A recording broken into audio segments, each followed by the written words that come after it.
Alright, this is the ram air intake prototype that I'm testing. I had to make this ghetto adapter for the 4-inch intake housing that goes to the turbocharger. It's really ghetto, but let's see how it does from 0 to 60. Here we go.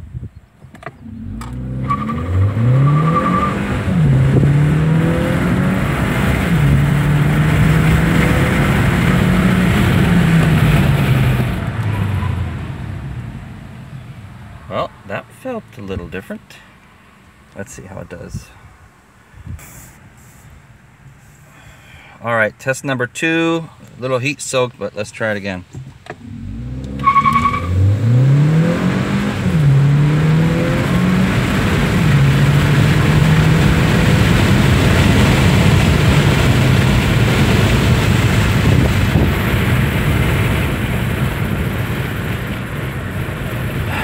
Well, I wasn't able to time it, but it does feel a little better. My only concern is that when it shifts a little bit harder. I'm thinking because the original intake, I guess the way the dynamics work with the air intake, it holds a little bit of air, so when it shifts gears, it doesn't have to hunt. The turbocharger doesn't have to hunt. And in essence, the DCT doesn't have to, I don't know, I guess I get it in my head, it's difficult to explain. Sounds pretty sweet though. And I don't feel like it lurching or doing anything weird. I mean, it goes clean to the shift point. It feels really good.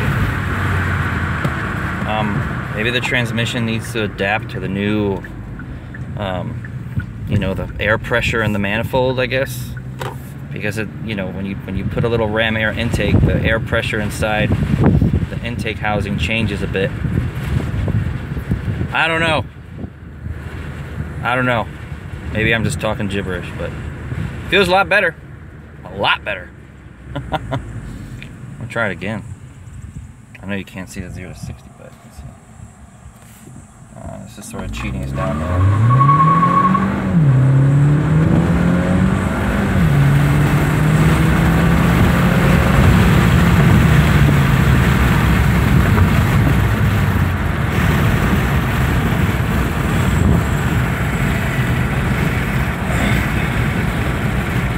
So I know this is a first. I hadn't seen, you know, too many Sonata Eco videos out there.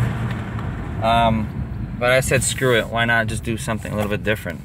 Instead of just doing 1 run, why don't I do like 5? So here I am doing like 5 runs. And with a cold air intake. I haven't seen anybody, well, not, I don't think it's even cold because it's actually warm air intake. Let me try again. One more again.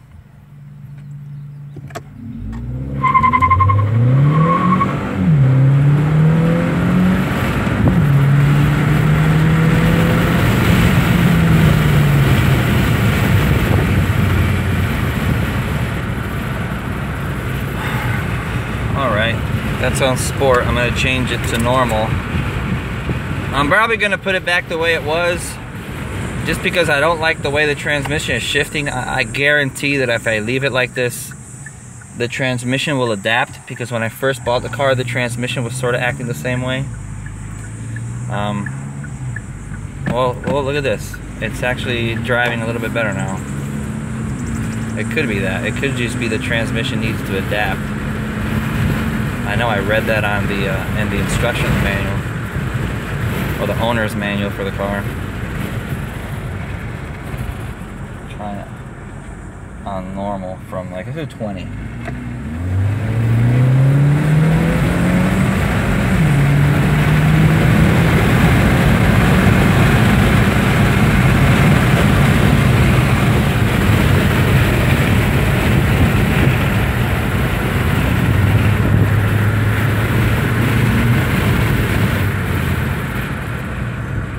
I'll tell you what, man, this car drives so much better than the previous generation Sonata. I had a 2012 hybrid. I know it's a hybrid, it's different. But just the engine dynamics and the way the suspension is tuned is better. It's just, oh, look at that. Whoop-de-doo. the transmission is no longer shifting all clunky like. I guess that's what it was. It needed to adapt. I think I'll leave it like this for a few days, see how it runs, see if I get any different gas mileage.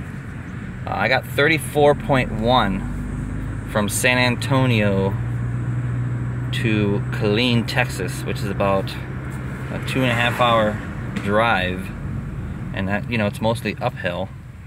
And I got 34.1 miles to the gallon yesterday. Of course, now it's a little bit different because I've been smashing it. You hear it?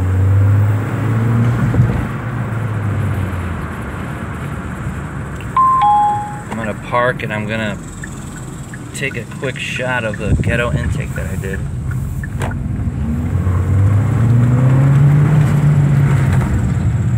Now, this car is a lot of fun. A little too much fun for a family sedan. Jesus. Gotta love the DCT though, man. This thing is awesome. It is great.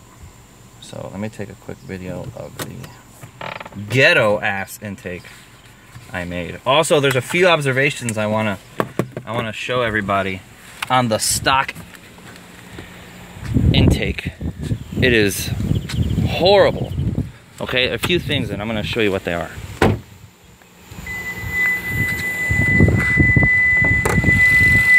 So that is my ghetto fabulous intake. I had this on my Sonata hybrid.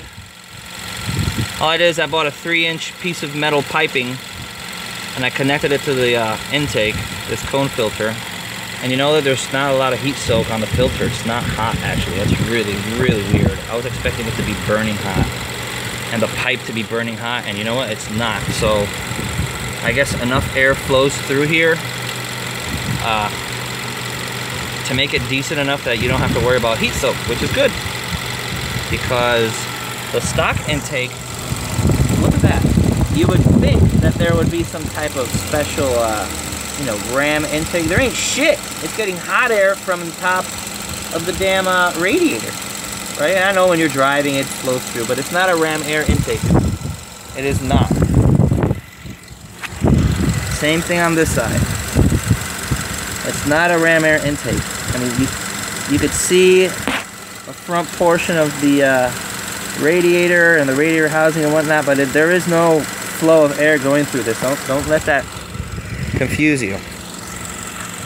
So that's it right there. And what I did is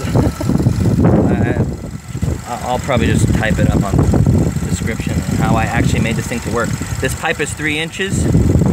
On the inside here it's 3 inches, but this outer portion is 4. So if you're gonna get an intake, what I was trying to find is a 4-inch piece of tubing, which I bought for my wife's Santa Fe Turbo that we had a few years ago.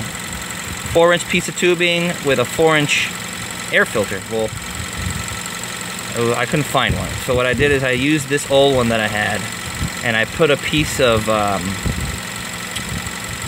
alternator belt. I cut it, put it around the width, and it fit perfectly. And I tightened it up, and there's no, look, it's not even budging. I know it looks horrible, but I just had to put something on there to keep it together. So it's 3 inches on the inside, 4 inches only on this portion. The thing is, if you buy a 3-inch piece of tubing, right, if you just put this tube inside, right, and you'll see it, this is a lot bigger than the interior portion, which is 3 inches. You'll cut off this air supply, right? This little vacuum supply, which guess what? I don't know where it goes, but it goes somewhere in here. And it goes to this pipe right here. So I definitely didn't want to mess up any vacuum lines. So you have to literally, you cannot put a 3-inch pipe in there all the way inside and try to make it fit. It's not going to work. And plus, there's nothing to clamp it down with. So you're better off just getting a piece of alternator belt, cutting it off to the radius or the circumference of this pipe, and doing whatever you can to stick it together, and then clamping it up with a stock clamp. As you can see, it's holding there quite well. And it's not really jiggling around and hitting anything. It's just there.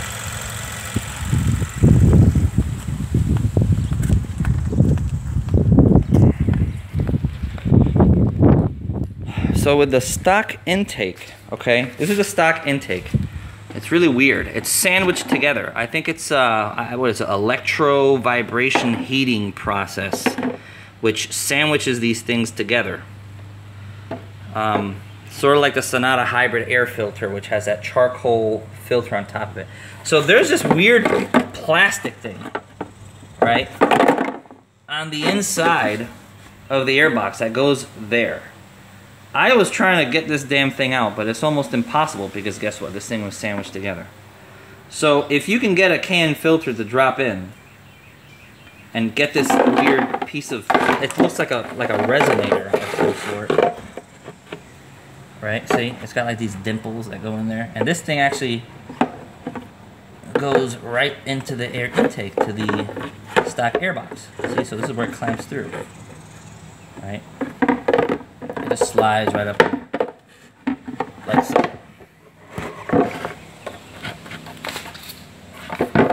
So this thing actually goes right over here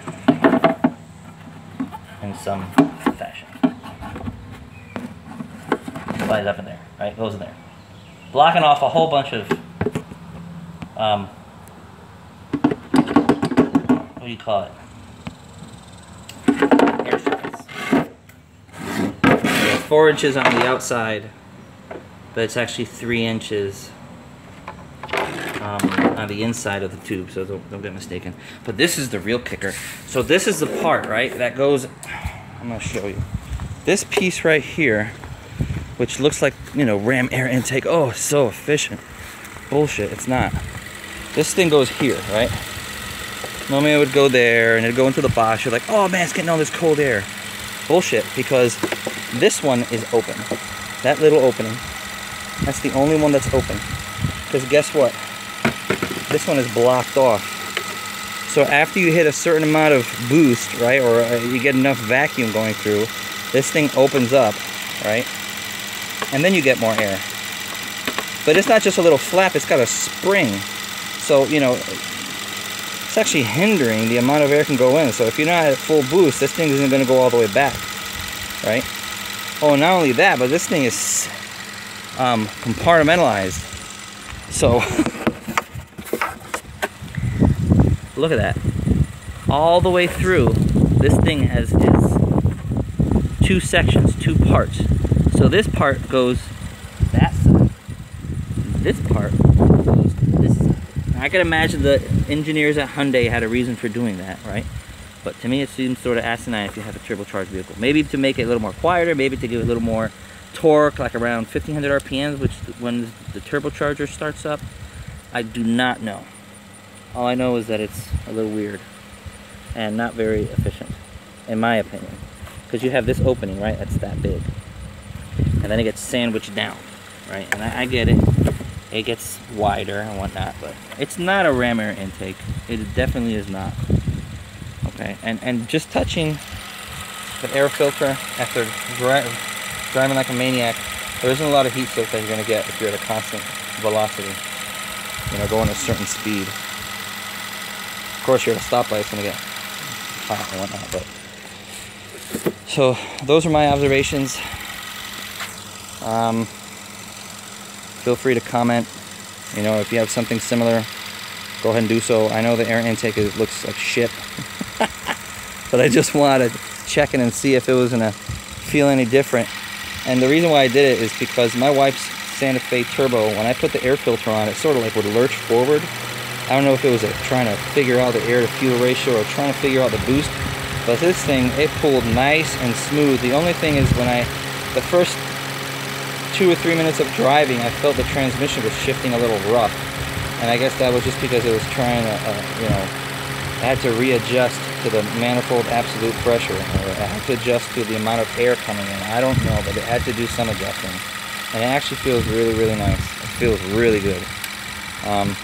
I'll post another video if that thing gets loose, or I'll post another video to do my, I don't know, maybe after 100 miles of driving or after 500 miles of driving, and what benefits and what negatives this thing actually does for your Sonata Eco. Alright, thanks for watching.